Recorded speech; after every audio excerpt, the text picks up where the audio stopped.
This past week was Teacher of the Year week in my district, and being able to go on Facebook and see the various different Teachers of the Year in our district at each and every different school, and just knowing that in my role I've been able to work with a lot of these different teachers. I've known who they are.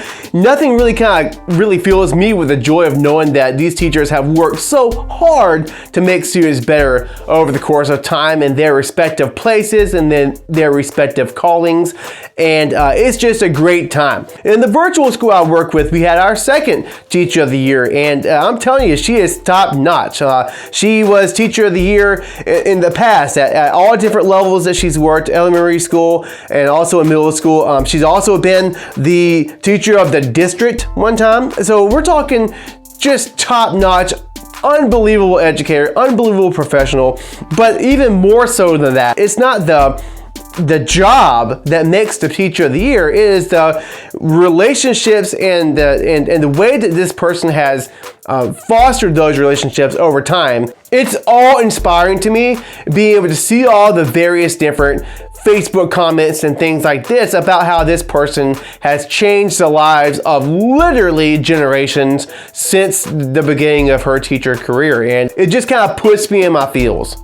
I also recognize that there are a lot of teachers out there that have not been recognized as Teacher of the Year, and there's a lot of people out there that may go through their entire career and never get that distinguished honor, and so I want to kind of talk a little bit about that too, and I want to do it in a way that I want to tell you a little bit more about me. Back in 2017, I believe, I was nominated for Teacher of the Year at the school where I taught. I was there for a good long time at the school. At this point, I think I was in my 10th year of teaching at this particular school, and as a social studies teacher, a lot of times we kind of go under the radar. In our state, we don't have any kind of state testing or any of that stuff.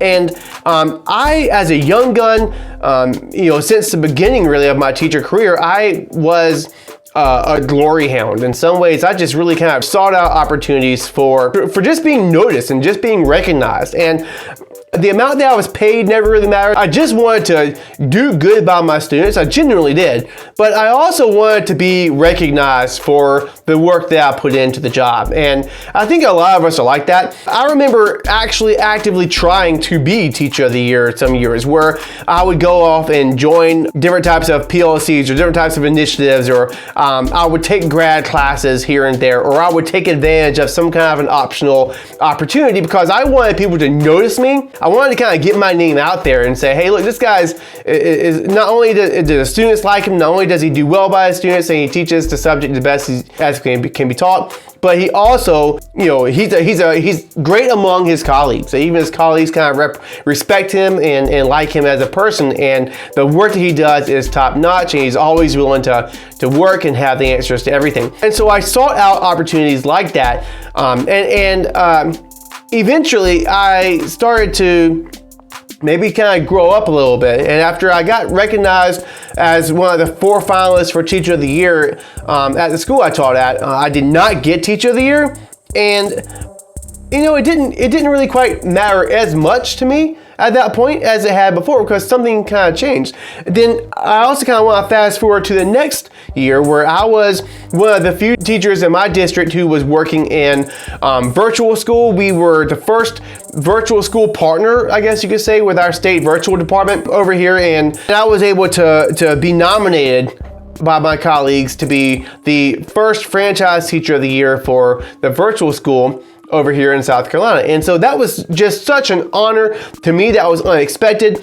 This program had never done a Teacher of the Year program before, and so I was really looking forward to this. But I'll tell you another thing too, is that even more so than in my regular day work, I was a really good virtual educator. I went above and beyond. I found all sorts of different innovative ways to make my students successful, and I sought out different types of techniques, different things I can embed into the course. I called all my students, continually. I texted all the time. I found different and innovative ways to make communication work in a virtual setting. I made videos kind of like what I'm doing here. I guess just the work that I did in general was far beyond just the status quo, and I really felt good about it. I was pretty sure I was gonna get the honor of being the Franchise Teacher of the Year. And that's saying something, because usually I'm not the kind of person that's going to just accept something as it is. Like, I'm not going to just go into something expecting it, because you can't really be disappointed if you don't expect something going in. But I truly couldn't detach myself from the feeling that I was going to be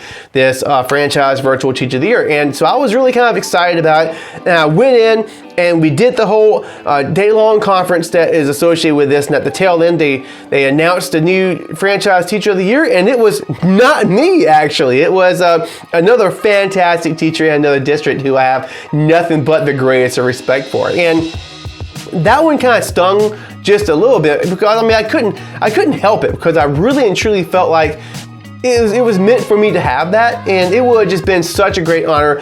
I think some of my colleagues may have even been more bothered by it than me, to be quite honest, and I shook it off very quick.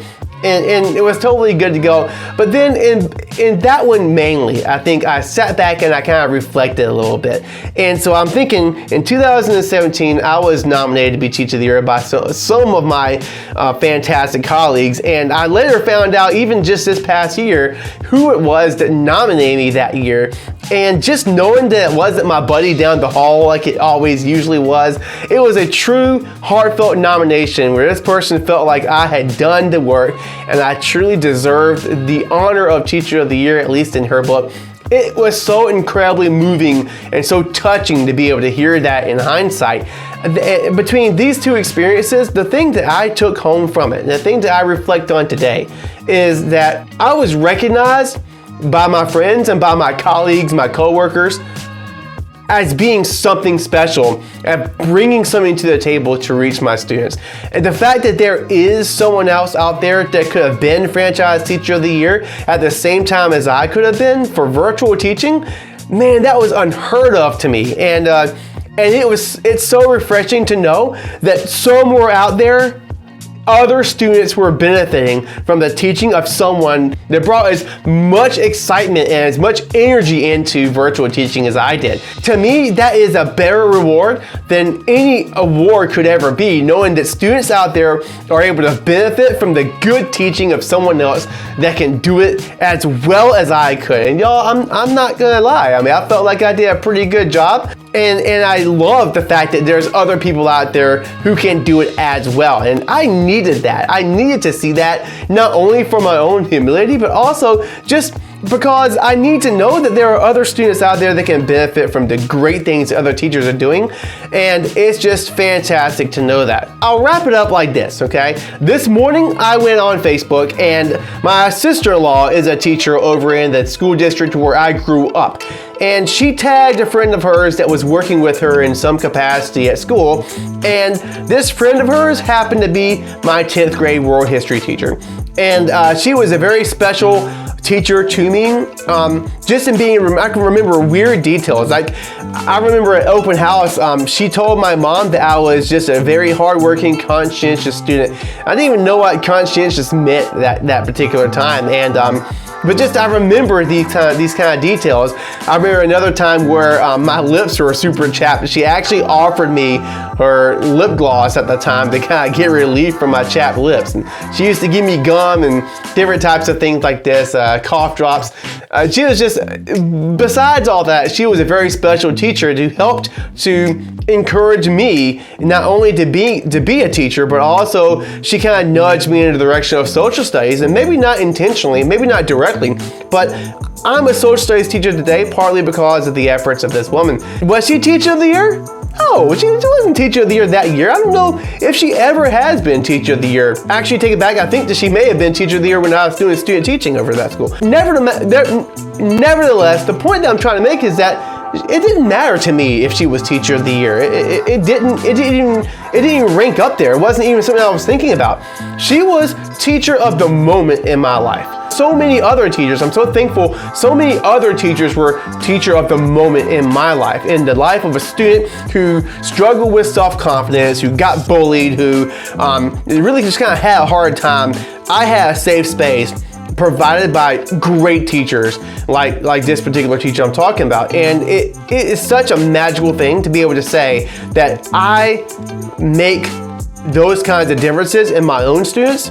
You make those kinds of differences in your own students, and you don't need to be Teacher of the Year to be able to have that level of recognition. So the point that I'm trying to make, and what this whole video is kind of culminating into, is that Teacher of the Year is such a fantastic honor that is extremely well deserved in every case I've ever seen where someone had earned that prestigious title. But the reality of it is, we're all teachers of the moment, and we're all teachers for individual students that need us in that very place at that very time.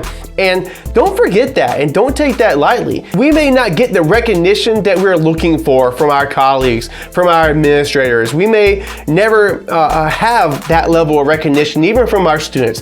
But the thing that's so powerful about what we do is that we are making differences in students who are going to look back one day and say, I wouldn't be here today if it wasn't for fill in the blank with your name. And that's, to me, the most powerful and most enriching and rewarding thing that you could ever have and that you could ever do with your life. And so I just wanted to say kudos to you for being Teacher of the Moment in your classroom for individual students, because I'm telling you, if there's any one reward in teaching, at some point you're going to be able to learn about the different ways that you were that impactful with your own students, and they're going to connect with you one day, and you're going to be able to maybe even teach their kids, and they're going to be able to talk about, man, remember that time we were in class? It was fourth period and you did this, that, and the other, and you're gonna remember these things, and you're gonna be like, well, maybe that wasn't at the time as much fun as I feel like it is now, or maybe you don't even remember, but just know you're loved, you're respected, you're deserving of Teacher of the Moment. And some kid out there is extremely, extremely happy that they had you in their life.